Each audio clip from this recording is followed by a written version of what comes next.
বলতে পারবে দেবব্রত? একদমই অতনু, তোমাকে যদি একটু চিত্রটা দেখাই, এই মুহূর্তে আমি রয়েছি কোনো খাল বিলে নয়, রাস্তার ওপরে। এটা একটি রাস্তা, সেই রাস্তার ওপরে দাঁড়িয়ে রয়েছি, গ্রামীণ সড়কের ওপরে। আমার পেছনে রয়েছে জনতা এবং বেশ কয়েকটি এলাকা, সেই এলাকা, এবং অপরদিকে রয়েছে ধানগোড়া। বিষ্ণুপুর ব্লকের এই জায়গায় একেবারে ভয়ঙ্কর চিত্র। গত কয়েকদিন টানা বৃষ্টি, আর বৃষ্টির জেরেই এভাবেই জীবনের ঝুঁকি নিয়ে কিন্তু পারাপার করতে হচ্ছে এলাকার মানুষজনের। এই এলাকার মানুষজন জানাচ্ছে তাদের বিকল্প রাস্তা অনেকটাই ঘুরপথ, যে কারণে সকাল থেকে জীবনের ঝুঁকি নিয়ে মানুষ পারাপার করছে। কারণ গত কয়েকদিন টানা বৃষ্টির জলে এলাকা জলমগ্ন হয়ে পড়েছে। শুধুমাত্র এই এলাকা সেটা নয়, বিষ্ণুপুর থেকে পাট্রসায়ের যে সড়ক পথ রয়েছে, সেই সড়ক পথেও জল জমেছে, সেখানেও জল দিয়ে পারাপার করছে। বেশ কিছু দোকানে জল ঢুকেছে। রীতিমতো জল যন্ত্রণার ছবি বিষ্ণুপুরের এই রাধানগর গ্রাম পঞ্চায়েতের বিস্তীর্ণ এলাকায়। তুমি বুঝতেই পারছো এই মুহূর্তে যে এই যে সড়ক, জীবনের ঝুঁকি নিয়ে কিন্তু মানুষ, বাচ্চা ছেলে মেয়ে থেকে শুরু করে যারা প্রতিদিন নিত্য প্রয়োজনে হাট বাজারে যায়, তারা কিন্তু পারাপার করছে রীতিমতো জীবনের ঝুঁকি নিয়ে। যে কোনো সময় বিপদ হতে পারে। এই ইতিমধ্যেই পুলিশ প্রশাসনের পক্ষ থেকে তৎপর নজরদারি চালানো হচ্ছে। কিছুক্ষণ আগেও বিষ্ণুপুর থানা পুলিশ এসে দেখে গেছে, এই এলাকা পরিদর্শন করে গেছে, এলাকার মানুষকে বলেছে জীবনের ঝুঁকি নিয়ে যাতে কেউ পারাপার না করে। সমস্যা, সবচেয়ে সমস্যার জায়গা এটাই, বাড়িতে জল ঢুকে গেছে, আর চাইলেই যাওয়া আসা করা যথেষ্ট কঠিন হয়ে যাচ্ছে, কারণ রাজ্য সরকারের উপর জল উঠে গেছে। ধন্যবাদ দেবব্রত। রাস্তা ডুবে গেছে, ঘর পড়ে গেছে। কতটা সমস্যা হচ্ছে? অনেক সমস্যা হচ্ছে। কোথা থেকে জল এলো? ওই যে আকাশ থেকে, মাঠের থেকে বৃষ্টির জল, অনেক সমস্যা হচ্ছে। বেরোতে পারছে না, সব দুরাম ভেসে গেছে। চপের দোকান, আমার ফাস্টফুডের দোকান, আবার ওই জল ঢুকে গেছে দোকানে, এক হাঁটু জল। সমস্যা হচ্ছে জলের জন্য। হ্যাঁ, খাবার তৈরি করা যাচ্ছে না, তাও কোন রকম করেছি জলে। এলাকার পরিস্থিতি বলতে আমরা গোটাই তো জলে ভাসছে, মাঠ যাচ্ছি, মাঠে বিস্তলা ডুবে গেছে, সে বিস্তলা জল মারা লেগে যাচ্ছে। বহুত কষ্টে পেরালাম, মানে জীবন উপরে রেখে পেরালাম, ভয় ভয় করে পেরালাম।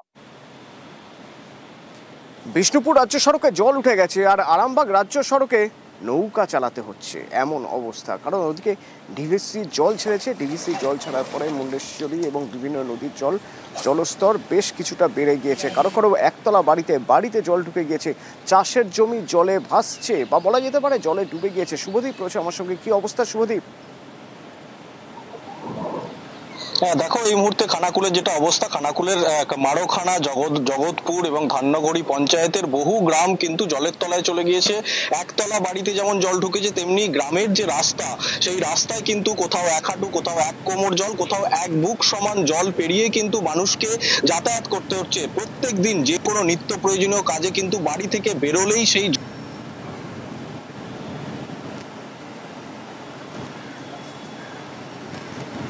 সমস্ত বাড়ির একতলা কিন্তু পুরোটাই জল, এবং যে দোকানপাট রয়েছে সেখানেও কিন্তু জল ঢুকে গেছে। এই মুহূর্তে কিন্তু চরম দুর্ভোগে খানাকুলের মানুষ, এবং ডিভিসি যে হারে জল ছাড়তে শুরু করেছে, জল ছাড়ার পরিমাণ যদি আরো বাড়ায় তাহলে কিন্তু খানাকুলের ওপর ভয়াবহ বিপর্যয় নেমে আসছে, এমনটাই আশঙ্কা করছেন খানাকুলের মানুষ। আর এই নিয়ে কিন্তু তারা এই মুহূর্তে যথেষ্ট আতঙ্কিত। এবং পাশাপাশি আবহাওয়া দপ্তরের যে পূর্বাভাস রয়েছে, আকাশ কিন্তু সকাল থেকেই মেঘলা, এরপর বৃষ্টি বাড়লে কিন্তু সেই অশনি সংকেত খানাকুলের জন্য নেমে আসবে, এটাই কিন্তু আশঙ্কা করছেন খানাকুলবাসী। অতনুদা,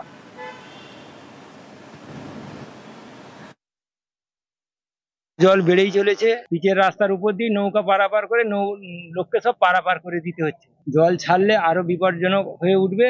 এই জলে ঘরবাড়ি সব ডুবে গেছে, মাঠের চাষবাস সব একবারে সব পচে গেছে, খুব খারাপ অবস্থা। ডিভিসি জল ছাড়ছে, যে প্রত্যেক দিনই জল ছেড়েই যাচ্ছে, তার জন্য এত অবস্থায় পারাপারের অবস্থা খুবই খারাপ।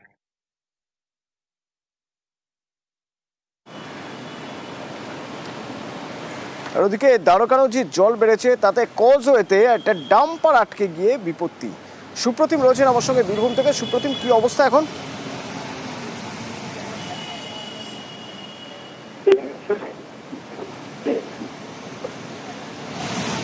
সুপ্রতিম কি আমার কথা শুনতে পাচ্ছে?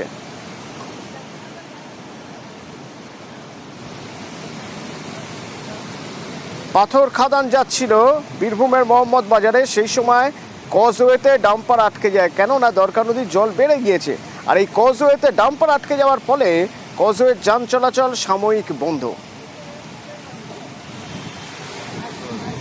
সুপ্রতিম, শোনা যাচ্ছে?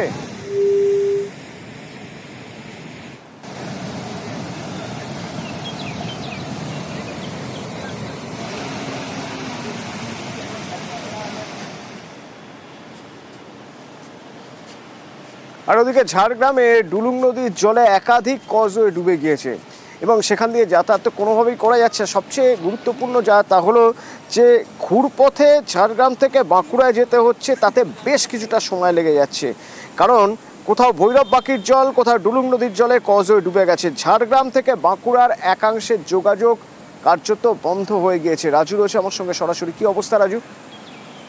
মূলত যেভাবে বৃষ্টিপাত হচ্ছে এবং বিভিন্ন যে নদীগুলো রয়েছে সেই সমস্ত নদীগুলো ইতিমধ্যে ফুলে ফেঁপে উঠেছে এবং সব থেকে গুরুত্বপূর্ণ বিষয় সেটা হচ্ছে ঝাড়গ্রামের সাথে যে বাঁকুড়ার যোগাযোগের একটা পথ ছিল সেই পথ সম্পূর্ণ বন্ধ হয়েছে।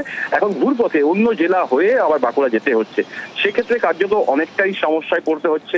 আর বিশেষত যদি দেখা হয় এখন ঝাড়গ্রামের চারিপাশেই জলমগ্ন, একদিকে ডুলুং, অন্যদিকে তারাপেনি, অপরদিকে ভৈরব পাখি এবং সুবর্ণরেখা।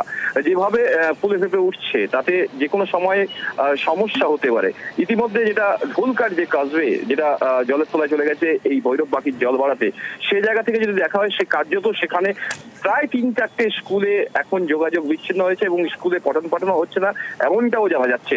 সেক্ষেত্রে গোটা এলাকায় জুড়ে যেভাবে জল বাড়ছে বা জলমগ্ন হচ্ছে, বিভিন্ন নদীগুলো থেকে জল বেড়ে সেই জল বিভিন্ন জায়গায় ঢুকে পড়ছে, তাতে কার্যত সমস্যার মধ্যে পড়তে হচ্ছে নদী পার্শ্ববর্তী গ্রামগুলোর মানুষজনদেরকে। আর সব থেকে বড় বিষয়, এইভাবে যদি অনবরত বৃষ্টি পড়তে থাকে এবং তার ফলে যে জলস্তর বাড়ছে তাতে বাড়বে, ভোগান্তি আরো বাড়বে। ধন্যবাদ রাজু। মাত্র কয়েক মিনিটের ঝড়, আর সেই ঝড়ে রায়দিঘি লন্ডভন্ড একেবারে 10টি বাড়ি ক্ষতিগ্রস্ত হয়েছে। কি অবস্থা সেখানকার? বিদ্যুতের খুঁটি, গাছ সব উপড়ে গিয়েছে, বিদ্যুৎ সংযোগ বিচ্ছিন্ন। আনিসুদ্দিন রয়েছেন আমার সঙ্গে। কি অবস্থা এখন আনিসুদ্দিন? দেখো, যে রায়দিঘির কুমড়োপাড়া এলাকা রয়েছে সেই কুমড়োপাড়া এলাকার গায়েনপাড়াতে আজ সকালে হঠাৎই ঘূর্ণিঝড়, কয়েক মিনিটের ঘূর্ণিঝড়ে বিধ্বস্ত হয়ে পড়ে এলাকা। এবং যেটা আমরা স্থানীয় সূত্রে জানতে পারি যে এলাকার প্রায় 10টির বেশি বাড়ি ভেঙে পড়েছে এই ঝড়ের ফলে। কিন্তু এলাকার একেবারে রাস্তার পাশে যে বড় বড় গাছ এবং বিদ্যুতের খুঁটি ভেঙে পড়েছে, যার ফলে কিন্তু এলাকার বিদ্যুৎ বিচ্ছিন্ন হয়ে পড়েছে। এবং এই ঘরবাড়ি ভেঙে পড়ার ফলেই কিন্তু এলাকার যে ক্ষতিগ্রস্ত মানুষরা তারা কিন্তু একেবারে রাস্তায় এসে দাঁড়িয়েছে। তবে আমরা মহকুমা প্রশাসনের সঙ্গে কথা বলি। মহকুমা প্রশাসনের পক্ষ থেকে ইতিমধ্যে নির্দেশ দেওয়া হয়েছে ক্ষতিগ্রস্ত পরিবারগুলোকে যাতে সাহায্য করা হয় এবং পরিস্থিতি নিয়ন্ত্রণে আনতে যে প্রয়োজনীয় ব্যবস্থা নেওয়ার নির্দেশ দেওয়া হয়েছে। ইতিমধ্যেই ঘটনাস্থলে রায়দিঘির বিধায়ক অলোক জলদাতা তিনি পৌঁছেছেন এবং ক্ষতিগ্রস্ত পরিবারদের সঙ্গে কথা বলছেন। তবে এলাকার বাসিন্দারা জানাচ্ছেন যে হঠাৎই এই যে কয়েক মিনিটের ঘূর্ণিঝড়টা কিন্তু হঠাৎই আসে এবং তারপরেই কিন্তু নিমেষেই এলাকার বেশ কিছু ঘরবাড়ি ভেঙে পড়ে। ধন্যবাদ।